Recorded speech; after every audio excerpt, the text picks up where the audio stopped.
Aminah As-Silmi. Ia adalah Presiden International Union of Muslim Women. Perjalanannya menuju Islam cukup unik. Perjalanan yang patut untuk dikenang. Semuanya berawal dari kesalahan kecil sebuah komputer. Mulanya, ia seorang gadis jemaat Southern Baptist, aliran gereja Protestan terbesar di Amerika Serikat, seorang feminis radikal dan jurnalis penyiaran. Sewaktu muda, ia bukan gadis yang biasa-biasa saja, tapi cerdas dan unggul di sekolah sehingga ia mendapatkan beasiswa. Suatu hari, sebuah kesalahan komputer terjadi. Siapa sangka hal itu justru membawanya kepada misi sebagai seorang Kristen dan mengubah jalan hidupnya secara keseluruhan. Tahun 1975, untuk pertama kali komputer digunakan untuk proses praregistrasi di kampusnya. Sebenarnya ia mendaftar ikut sebuah kelas dalam bidang terapi rekreasional, namun komputer mendatanya masuk ke dalam kelas teater. Kelas tidak bisa dibatalkan karena sudah terlambat. Membatalkan kelas juga bukan pilihan karena sebagai penerima beasiswa, nilai F berarti berbahaya. Suaminya kemudian menyarankan agar Aminah menghadap dosen untuk mencari alternatif dalam kelas pertunjukan. Dan betapa terkejutnya ia karena kelas dipenuhi dengan anak-anak Arab. Tak sanggup, ia pun pulang ke rumah dan memutuskan untuk tidak masuk kelas lagi. Tidak mungkin baginya berada di tengah-tengah orang Arab. Tidak mungkin saya duduk di kelas yang penuh dengan orang kafir, ujarnya kala itu. Suaminya mencoba menenangkannya dan mengatakan, mungkin Tuhan punya suatu rencana di balik kejadian itu. Selama 2 hari Aminah mengurung diri untuk berpikir, hingga akhirnya ia berkesimpulan mungkin itu adalah petunjuk dari Tuhan agar ia membimbing orang-orang Arab untuk memeluk Kristen. Jadilah ia memiliki misi yang harus ditunaikan. Di kelas, ia terus menyampaikan ajaran Kristen kepada teman-teman Arabnya. Saya, katanya dikutip dari hidayatullah.com, memulai dengan mengatakan bahwa mereka akan dibakar di neraka jika tidak mau menerima Yesus sebagai penyelamat. Mereka sangat sopan tapi tidak mau pindah agama. Kemudian saya jelaskan betapa Yesus mencintai dan rela mati di tiang salib untuk menghapus dosa-dosa mereka. Tapi ajakannya tidak manjur. Teman-teman di kelasnya tidak mau berpaling sehingga ia memutuskan untuk mempelajari Al-Quran untuk menunjukkan bahwa Islam adalah agama yang salah dan Muhammad bukan seorang nabi. Ia pun melakukan penelitian selama 1,5 tahun dan membaca Al-Quran hingga tamat. Namun secara tidak sadar ia perlahan berubah menjadi seseorang yang berbeda dan suaminya memperhatikan hal itu. Saya berubah sedikit tapi cukup membuat dirinya terusik, katanya. Biasanya mereka pergi ke bar setiap Jumat dan Sabtu atau ke pesta. Saya tidak lagi mau pergi. Saya menjadi lebih pendiam dan menjauh, ujar Aminah. Melihat perubahan yang terjadi, suaminya menyangka ia selingkuh. Karena bagi pria, itulah yang membuat seorang wanita berubah.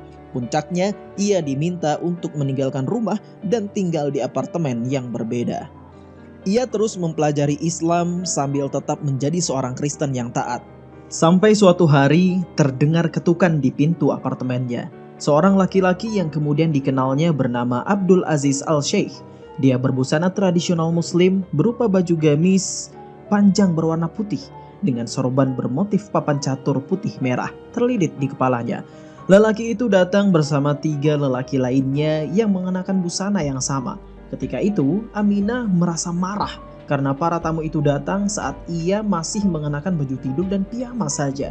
Aminah makin kaget ketika Abdul Aziz memahami bahwa Aminah ingin menjadi seorang muslim. Aminah lalu menjawab bahwa ia seorang Kristiani dan tidak berniat untuk menjadi seorang muslim. Tapi Aminah punya banyak pertanyaan dan menanyakan apakah tamu-tamunya itu punya waktu luang. Akhirnya Aminah mempersilahkan mereka masuk. Ia lalu menanyakan hal-hal dan keberatan-keberatannya yang sudah ia catat selama ia membaca Al-Quran dan buku-buku Islam. Saya tidak akan melupakan namanya. Abdul Aziz adalah seorang yang sabar dan lemah lembut. Ia dengan sangat sabar membahas pertanyaan-pertanyaan itu bersama saya. Dia tidak membuat saya seperti orang bodoh atau membuat pertanyaan saya seperti pertanyaan bodoh, ungkap Aminah. Dikutip dari eramuslim.com. Aminah mengatakan Abdul Aziz menjelaskan padanya bahwa Allah memerintahkan manusia untuk mencari ilmu dan bertanya adalah salah satu cara untuk mendapatkan ilmu. Aminah seperti menyaksikan kuntum bunga yang sedang bermekaran ketika mendengar penjelasan Abdul Aziz. Ketika ia berbeda pendapat, Abdul Aziz akan menjelaskannya lebih dalam dan dari sisi pandang yang berbeda sampai Aminah benar-benar memahaminya. Setelah berdiskusi dengan Abdul Aziz dan teman-temannya, tidak butuh waktu lama buat Aminah untuk memutuskan masuk Islam. Setelah 1,5 tahun mempelajari Islam dan Al-Quran, atau sehari setelah Abdul Aziz bertamu ke rumahnya, Aminah mengucapkan 2 kalimat syahadat disaksikan Abdul Aziz dan teman-temannya yang datang pada malam itu. Hingga akhirnya hidayah itu datang pada 21 Mei 1977. Jemaat gereja yang taat itu bersyahadat. Perjalanan setelah mengucapkan 2 kalimat syahadat bukanlah perkara yang mudah. Aminah kehilangan segala yang dicintainya. Ia kehilangan hampir seluruh temannya karena dianggap tidak menyenangkan lagi. Ibunya tidak bisa menerima dan berharap itu hanyalah semangat membara yang akan segera padam. Saudara perempuannya yang ahli jiwa mengira ia gila. Ayahnya yang dulunya lembah lembut mengokang senjata dan siap untuk membunuhnya. Tak lama kemudian ia pun mengenakan hijab. Pada hari yang sama ia kehilangan pekerjaannya. Lengkap sudah, ia hidup tanpa ayah, ibu, saudara, teman, dan pekerjaan. Jika dulu ia hanya hidup terpisah dengan suami, kini perceraian di depan mata. Di pengadilan ia harus membuat keputusan pahit dalam hidupnya. Melepaskan Islam dan tidak akan kehilangan hak asuh atas anaknya, atau tetap memegang Islam dan harus meninggalkan anaknya. Itu adalah 20 menit yang paling menyakitkan dalam hidup saya, kenangnya. Bertambah pedih karena dokter telah memvonisnya tidak akan lagi bisa memiliki anak akibat komplikasi yang dideritanya. Saya berdoa melebihi yang biasanya. Katanya, ia pun memutuskan melepaskan anak-anaknya, sepasang putra-putri kecilnya. Namun Allah Subhanahu wa Ta'ala Maha Pengasih. Ia diberikan anugerah dengan kata-katanya yang indah, sehingga membuat banyak orang tersentuh dari perilaku Islaminya. Dia telah berubah menjadi orang yang berbeda, jauh lebih baik. Begitu baiknya sehingga keluarga, teman, dan kerabat yang dulu memusuhinya perlahan mulai menghargai pilihan hidupnya. Dalam berbagai kesempatan, ia mengirim kartu ucapan untuk mereka yang ditulisi kalimat-kalimat bijak dari ayat Al-Quran atau hadis tanpa menyebutkan sumbernya. Beberapa waktu kemudian, ia pun menuai benih yang ditanam. Orang pertama yang menerima Islam adalah neneknya yang berusia lebih dari 100 tahun. Tak lama setelah masuk Islam, sang nenek pun meninggal dunia. Pada hari ia mengucapkan syahadat, seluruh dosanya diampuni dan amal-amal baiknya tetap dicatat. Katanya, selanjutnya yang menerima Islam adalah orang yang dulu ingin membunuhnya, yaitu sang ayah. Keislaman sang ayah mengingatkan dirinya pada kisah Umar bin Khattab. 2 tahun setelah Aminah memeluk Islam, ibunya menelpon dan sangat menghargai keyakinannya yang baru, dan ia berharap Aminah akan tetap memeluknya. Beberapa tahun kemudian, ibu menelponnya lagi dan bertanya, apa yang harus dilakukan seseorang jika ingin menjadi muslim? Aminah menjawab bahwa ia harus percaya jika hanya ada satu Tuhan dan Muhammad adalah utusannya. Kalau hanya itu semua orang bodoh juga tahu, tapi apa yang harus dilakukannya? Tanya ibunya lagi.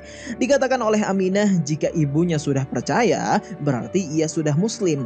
Ibunya lantas berkata, "Oke, baiklah, tapi jangan bilang-bilang ayahmu dulu," pesan ibunya. Ibunya tidak tahu bahwa suaminya telah menjadi muslim beberapa pekan sebelumnya. Dengan demikian, mereka tinggal bersama selama beberapa tahun tanpa saling mengetahui bahwa pasangannya telah memeluk Islam. Saudara perempuannya yang dulu berjuang memasukkan Aminah ke rumah sakit jiwa akhirnya memeluk Islam. Putra Aminah beranjak dewasa, memasuki usia 21 tahun. Ia menelpon sang ibu dan berkata ingin menjadi muslim. 16 tahun setelah perceraian, mantan suaminya juga memeluk Islam. Katanya selama 16 tahun ia mengamati Aminah dan ingin agar putri mereka juga memeluk Islam. Pria itu datang menemui dan meminta maaf atas apa yang pernah dilakukannya.